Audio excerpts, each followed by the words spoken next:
You have billions of euros of EU funding in open calls, and you have thousands of applications written, and yet most applications fail. And why is that? Because they don't know the system. They guess, they hope, and they lose.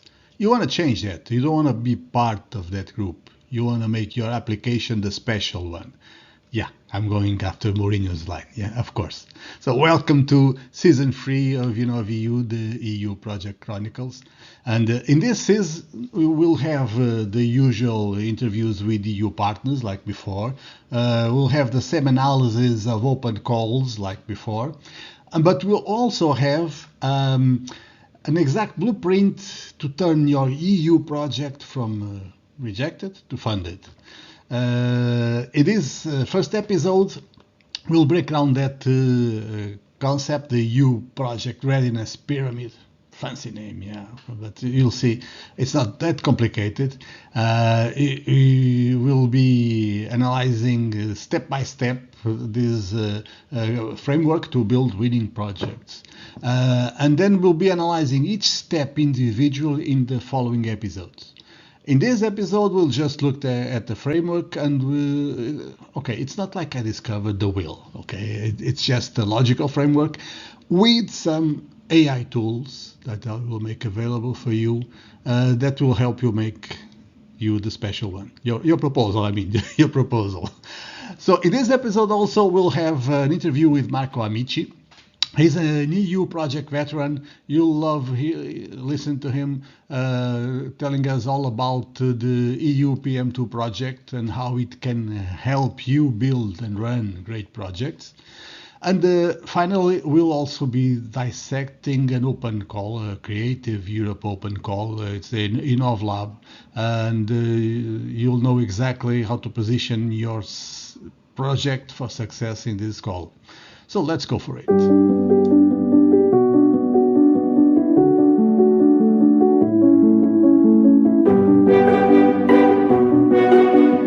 future of creative innovation starts now. The European Union has launched the Creative Innovation Lab 2025, and your project could be next in line for funding. This initiative, part of the Creative Europe program, is designed to support bold, cross-sectoral projects that push the boundaries of innovation in cultural and creative industries. Are you working on AI-driven content creation, virtual reality experiences, sustainable innovation in creative industries? This call is looking for projects that leverage AI and big data for content creation and audience engagement. Explore virtual worlds for European storytelling, create innovative business models for digital distribution, and implement greener practices in cultural production. We are looking for creative minds across Europe. Eligible applicants include public and private organizations from Creative Europe countries, tech startups, cultural institutions, audiovisual companies, and consortiums with at least 2 organizations from different countries. This call offers a total budget of 5 million euros, with up to 70% co-funding for selected projects. Submission deadline, April 24, 2025, 17h CET.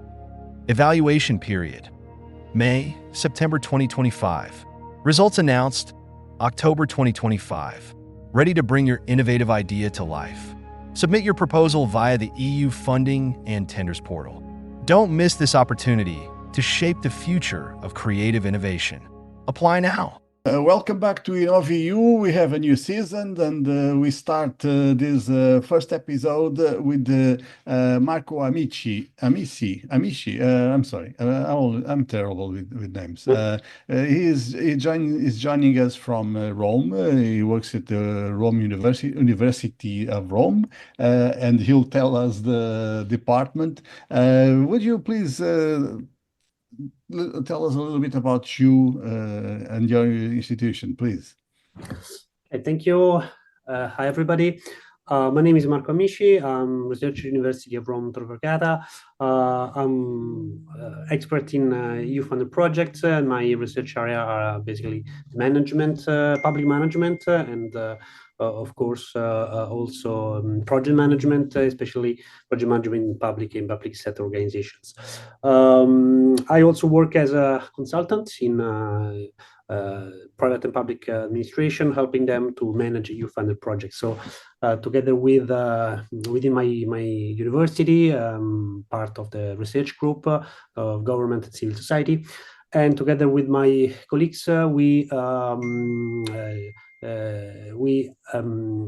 did a lot of works, research work on EU-funded management and management projects. And I would like to take this opportunity, so I would like to thank you, Fernando, for inviting me to take this opportunity to present and to talk about our last projects that we developed in this domain. It is a... Let me interrupt you. That is an Erasmus project that you are running, right? Yes, exactly. What's the name of the project, please? EU PM Square. Okay, great. And before you enter the project, give us a little bit of context. How long have you been working in the EU-funded projects? I'm sure the university has a long experience, but you yourself, how long have you been working in this area? I've been working in this area 15 years. So far, I started as a project officer at the Germany Center of Excellence at the University of Tor Vergata, and then I basically started my career as an expert in EU-funded projects, and then I continued either at university, but also outside university. I opportunity to work in public administrations, ministries, and also private organization, mainly dealing with either direct funds, but also with cohesion funds. So my experience in the domain of EU-funded project was quite extensive, and was mixed also with the research activities. So apart from trying to, of course, designing and managing projects, we always at the university trying to also research on the way to increase and to have a more efficient and effective management of EU-funded projects. So because of this mix of theory and practice, we were able to carry out several projects in this domain, and one of these projects was the one I would like to present you today.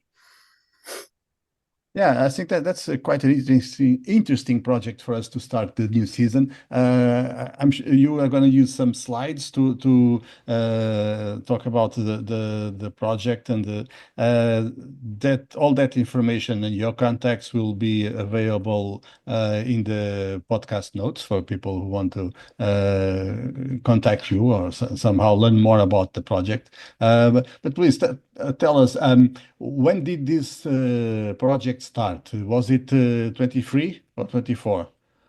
This project started in 2021, to be precise. So we are at the end of this project. So we are now ready to present the work that we've done in these 3 years. It is an Erasmus Plus project, more precisely is a cooperation partnership project, which put together 7 different universities from across Europe. And now I would like to go a bit more in detail to explain either the scenario of this project, but most of all the results, the first result of this project. So if you allow me, I will use a brief presentation, some slides to present the project. As I told you, everything started in 2021. We put together 7 universities. This is a fact sheet of the project. So as you can see, it's a cooperation partnership project, pulling together 7 different universities and some associated partners, with the idea to create a new academic path for EU project managers, with the idea of narrowing the gap between the designing of the project and the management of the project.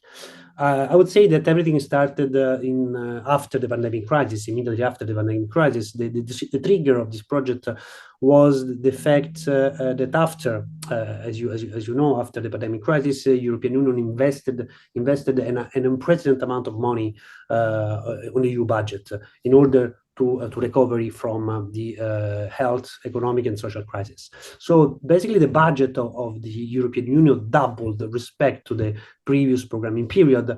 And whether this large amount of money will bring the desired result will definitely depend on the capacity of people and organization to design, to and manage EU-funded project. As you know, more than 80% of the EU resources, the EU financial resources, are managed through the program and project logics. So implemented project effectively is more and more critical variable in the EU strategy, and also more and more critical in achieving the targets in recovering from the crisis at that period for increasing competitiveness. So now, which is another priority of the European Union. Despite this important variable, from an academic point of view, we identified several gaps which basically prevent so far university to have an integrated framework of knowledge for managing your funded skills, for managing your funds. So, for example, if we talk about which are the skills, which are the capacities to managing and to design and to manage a EU-funded project, well, we first identify the fact that, for example, designing and managing a project belongs to different academic, different knowledge areas, different academic disciplines, which are basically very close, very logical close, and also close from a temporal point of view, but they remain non-integrated areas. Each area, designing and management, with its own technique, methodologies, tools, which sometimes overlap each other, but so far they have not found an effective synthesis. And also, if you look at the university, these areas are purely diffused in the university, and as I said, belongs to different academic disciplines, where designing is more associated to I would say to social sciences, while project management is much more linked to hard disciplines as engineering or management studies. So the idea of this project was try to strengthening the role of the EU project managers by creating a shared and integrated curriculum, which of course integrates the design component of the project with the management component of the project. And the basis of this work is the Open PM Square initiative launched by the European Commission in 2018. As you know, the European Commission in 2018 developed and published the PM Square, which is a project management methodology. For those who are not familiar with PM Square is basically a methodology, a project management methodology developed within the European Commission, initially for the needs of the European Union institution in mind, but of course, as every project management methodology is transferable to any kind of project. So in 2018, what happened, the Commission launched this Open PM Square initiative, published the methodology in order to extend the benefits of this methodology to all stakeholders of the European Commission. So not only for those working within the European institution, which was the main target of the PM Square methodology, but enlarging the scope and the benefit to the wider public. Member states, private organization, beneficiaries of EU-funded project. So after this conference in 2018, 1 year after, experts and representative of the project management community started to gather. There was the PM Square Alliance organization that was set up in 2019, and within this organization, many experts of project management community started to discuss on how to use this PM Square, how to enable PM Square, enable the benefits of PM Square, and especially me and other colleagues started discussing how using PM Square in EU-funded projects. So we organized some conferences, some working groups, and this was a preparatory work for the launch of the UPM Square project. So the project that we then filed it in 2021, submitted in 2021, and then realized during these 3 years. Why UPM Square? Because, of course, while PM Square is suitable, as I said, for any kind of project, is still more relevant for managing EU-funded project. The benefit of having a common methodology for the management of EU-funded project is clear now, to have a common language for talking with the European Commission officials that are trained and they know PM Square methodology. But also the other benefit is having one project language within the consortium, within the partnership, that would facilitate also the interaction and the collaboration among the partners, and of course also to increase better management and better control of EU-funded projects. So while the benefits are quite clear, quite evident, in order to exploit this benefit, tailoring is needed. So we cannot use the PM Square methodology without adapting, aligning the PM Square methodology to the context, to the peculiarities of EU-funded project. And this is basically the basis of our work. So we started to changing some part, to tailor. Tailor means changing some part of the methodology, adapt, align the methodology to the EU-funded projects. And this is basically it took the first period of the project. Why PM Square? Why tailoring is needed, and what are the main characteristics, the main peculiarities of EU-funded project respect to, let's say, internal project or general project, traditional project. So first, PM Square has been conceived for managing internal projects, and that's why, you know, as I said, the first need of this methodology was looking at how internal projects of the Commission were managed, and this is the main focus of the methodology. EU-funded projects are different, are not internal projects, are managed by different organizations outside the EU institution. They are carried out in partnership. This means that a series of organizations jointly contribute to the formulation and implementation of the project. So this is a relevant impact on some aspect of the methodology, mainly on the governance model. Other things, other big difference, the PM Square has been mainly developed to serve the management of internal project of the Commission, mainly in the domain of IT, and developed through the tender mechanism. While EU-funded projects first covers a wide range of sector and domains, and other difference, they are implemented through the grant mechanism. So we have the difference between tender versus grant mechanism, and this also has an impact on the methodology. And finally, the other big difference is, or the other big element, important element is the design stage. EU projects need to be carefully designed. They need to be carefully linked to the EU funding program objectives. So it means that we need to define an internal logic that link the program, the project's objectives with the program objective, and also with the internal logic output and activities. And as you know, here there are several methodologies that have been developed by the Commission as the logical framework approach, which are here for helping people and organizations to better design the project. So these also need to be integrated in the methodology. The project, based on this, the project, as I told you in the first part, tailor the PM Square methodology alongside the differences that I mentioned before, mainly. Then once this work was defined, we set a curricula based on the tailoring of the PM Square methodology, and also we elaborated some web-based tool for supporting the training and the teaching of the PM Square methodology. Then we tested the curricula through the learning and teaching activities, where we involved either trainers and students of the 7 universities that were part of the partnership. And then we now, at the end, published the version 1.0 of the guide, of the UPM Square guide, and the course curriculum. Everything can be is freely accessible, can be downloaded. I will tell you a little bit more about this. These are just an overview of the learning and teaching activities that we did in order to test and verify the tailoring and the guide that we developed.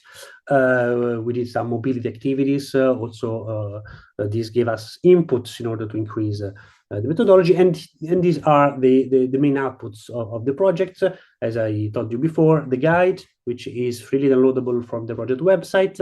At the moment, it is in 3 different EU languages: English, Spanish, and Czech, but all other language versions are coming soon. So there will be again downloaded, accessible from the project website,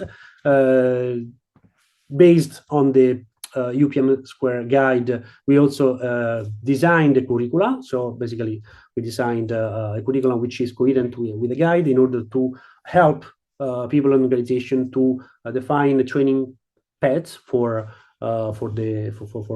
training EU project managers based on the UPM Square. And the third output is a sort of a web tool. Also, in this case, is free, is open. It's accessible from the website in order to support basically the implementation of the training. So we have, for example, the digital guide, so digital UPM Square guide. We have a tool which can personalize the artifact very, very, very automatically, and we have also another tool which can be used to set the main aspect of a project, to simulate the designing and the management of a project. So this is basically what we did so far. The level of tailoring, as you can see, is basically below the PM Square. So while PM Square guide is suitable for any kind of project, of course, initiative that has the characteristic of a project, our guide is located one level below and is suitable for any kind of project designed and implemented in response to a call for proposal published by the European Commission. So we try to keep the tailoring as wide as possible, trying to cover all possible kind of EU-funded programs. Okay, so the main, the guide is for all kind of projects implemented by the program and project logic financed by the European Union. Of course, in order to use this methodology, of course, an additional tailoring and customization is needed in order to tailor and to align the methodology, the tailored methodology to your project. Okay, so of course, some additional tailoring is needed, but we think that the guide gives you a good basis for the tailoring. This is the guide. Of course, is freely usable, is published under the Creative Commons license, so you can use it, just, of course, acknowledging the source. This is the different languages that are now available, but we are now in the process of translating the guide in most of EU languages, and will be again available on our website. Together with the guide, of course, as in the PM Square methodology, we also tailored the artifacts, which are a key component of the PM Square methodology. Basically, they are templates that could help the project managers to manage different aspects of the project and are related to different phases. And here again, we also try to tailor the artifact, and they are also available on the project website. And finally, the other output that you can find is the curricula. Here, the curricula is basically aligned to the guide. There is a first part of this course which is more is related to the funding system. So how EU funded programs are managed. So as you know, we start from the institutional legal framework, governance of EU financial programs, and some focus on sectorial EU financial programs. And then in the second part of the course, it is focused on the designing and management of EU funded projects according to the PM Square methodology as tailored by the guide. So in this case, you can also have a sort of framework template for then designing a course which is aligned with the methodology. What to say? What after? That's the first step. So it took like 3 years. We presented the results last week in Brussels, and now we are start to collect feedback from professionals, from academics. So first issue, we are open to your feedback. Of course, the idea is to work also to have some post-project activities, to carry out some post-project activities. First, to collect feedbacks from the academic community and the professional community. Secondly, we are trying to set up a sort of editorial board that will manage the guide, and also the updating of the guide, the changing of the guide. We just released the first version, but we count to keep the guide updated, and also thanks to the contribution of the academic and professional community. Okay, let me thank you for explaining all about this project and these instruments, these tools that you have developed in the project. Let me ask you this: if I'm a veteran writing and running projects, how can I use and what do I have to gain by using these tools? And second question, if I'm a newcomer, if I never did a project, but my boss wants me to invest in this, how can I use these tools, and what will I gain from using them? I think that the most beneficial, the biggest benefit in order to adopt a project management methodology is the fact that although you are a veteran or a newcomer in the management of the project, you can speak with one language with your peers. That's, I think, the most important benefit, which is of course common to all project management methodologies, but so far we didn't have a tailored project management methodology for the management of EU-funded project. It is true that often in the EU-funded project, project management methodology were not very much familiar, no, because of course the differences in EU-funded projects in some way prevented the possibility to have a common and share to use a common and share project methodologies among organization, among people that were working on EU-funded projects. So I think that the strength point of this work is the fact that investing time and resources in understanding, in adapting, in using a project manager, this methodology, you can much more easy coordinate and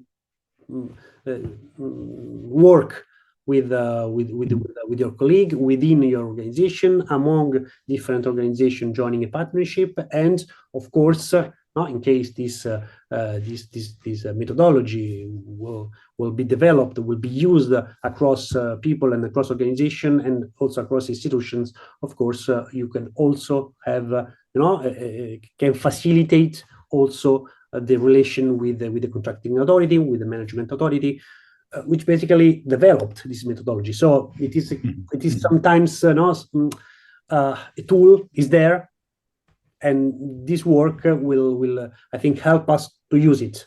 And if of course we find it useful, and I think that if we invest some time to understand a little bit this methodology, I think that this can be rewarding and can facilitate and solve some communication and issues. And if I understand it correctly, this will be most useful in the implementing phase of the project, not in the writing of the proposal, not so much in the reporting, but more on the implementation of any project, provided, if I understand correctly, provided that all partners read it.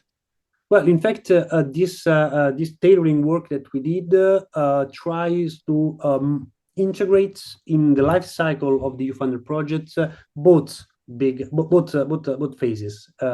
Let's say we call the designing stage or designing and execution phase, where generally writing phase, not the writing of project, is sometimes considered outside the lifetime of the project or the life cycle of the project. Okay, we try to internalize this phase and trying to in some way standardize this also the designing stage. Also because, as you know, it's relevant, is important for the projects, is a stage where you can get, it's a go no go phase, so you can get or not resources according to the quality of the design stage. So yeah. I think that what we did is try to integrate implementation and designing, and that's one added value of this methodology. So you don't have, you don't need to have, two methodologies, or I write the project, then when it comes to implementation, okay, let's now look to a methodology. So the idea is trying to have one single methodology which follows you, guide you from the beginning. And for us, the beginning is when I decide to submit the project proposal. So that's the beginning of the project, of the EU-funded project, according to the European Square methodology, until the closing, until you deliver the final report. So if you look at the methodology, and we work to have a life cycle which goes from the decision to submit the project until the closing, and so the governance model is based on to try to cover all the roles and responsibilities that are needed from the moment you decide. You decide as a coordinator to start to submit a project proposal until the end, and so the activities, and so the artifacts. So in one single methodology, you basically have a guide, because the methodology basically guide you, is not is not a magical wand. It guides you to support the EU project manager in all the activities and process and things that they have to do in order to have a good design, get the money, and realize the project in order to achieve the objectives that have been set. Let me try to reinforce some of the ideas that stick in my head that I believe are the strong points of what you've been saying. So you have developed tools that you have available in these links that can help people running or trying to run projects, applying for projects in whatever area of the EU-funded projects. That's if I get it correctly, that's one point. Second point, these tools will help people use the same language as the guys who designed the calls. And probably the guys who designed the evaluation criteria and later the evaluators, so that these tools will allow people to have a common language that will help them understand and make themselves understood in the different levels of the EU projects. And third point, you're just at the beginning because you want to update this in the future. So this is just the beginning. Are these the three ideas valid? And do they get the important things for your project? Well, yeah, you got the main points. Let me just clarify the fact that, of course, our is basically, as I said, initial work. Of course, the alignment between the organization and those who design the call for proposal is potentially there, but I mean, still need to be explored. Because, as you know, Sure. each managing authority at the moment use its own structure of the call. Also, across programs, there are differences in how the calls are structured, the application form are defined. Although Sure. Yeah. most things are in common, but there are still specificities. So, in order to have this alignment, I think that still a lot of works need to be done. But at least we have, I would say, an additional tool that can help these different layers to communicate each other. Everything started with the initiative, with the PM's initiative, the Commission, which basically gave this tool to the stakeholders of the Commission, and we basically try to use this tool to use this tool to methodology to facilitate the relation and collaboration, either, as I told you, among the organizations, among the consortium, and of course potentially also among the different lawyers, so the managing authority and the EU fund, the recipients of EU funds. So yeah, that's basically I think the points that you raised are those that we are now trying to implement, to achieve. I said that we now publish the version 1.0, and that we will try to continue to monitor and to update the guide, also because we are aware of the fact that it's the first draft, it's the first output, and still some corrections, some improvements need to be done. And things keep changing. The projects themselves keep changing. And of course, priorities keep changing. Yeah. Of course, okay. Thank you very much, Marco, for telling us about these tools and this project. But I don't want to close this interview without the usual question. What would you like to do in the future? What kind of projects would you like to run in the future? Well, difficult question. I'm involved in, of course, in many projects, research projects, but also support projects for public sector organizations. Well, what I would like to do is basically in the future is working less on bureaucracy and achieving more in terms of targets. And I think everybody would like that. I hope this can contribute to achieve this objective. I have the feeling it will. It will. Okay. Okay. Thank you very much for this time, Marco. Thank you for spending this time with us. I hope everyone will enjoy it. And then, well, people can contact you through your contacts that will be available in the podcast notes. So thank you very much. And see you soon. Thank you. Bye. The future of creative innovation starts now.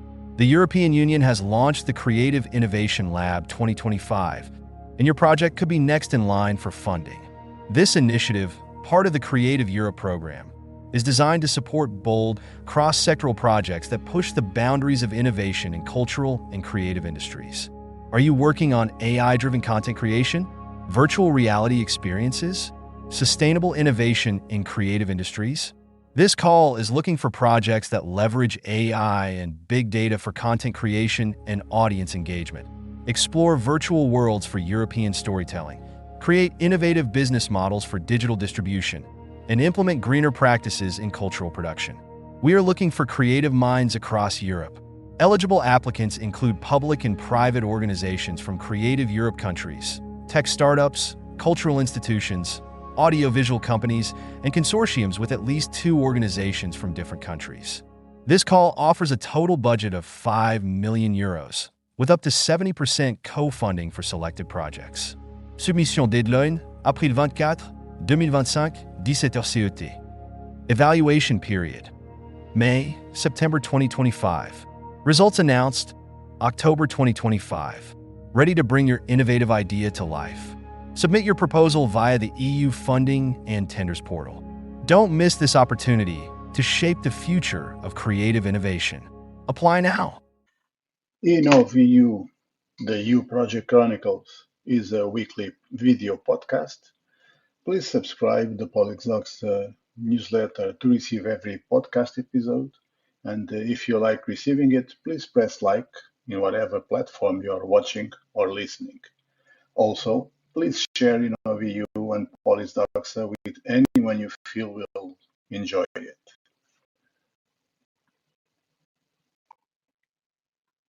Credits: author and host Fernando C. Gaspar, music Hugo Gaspar, Lisbon, Portugal, 2024. Reach us by email or DM.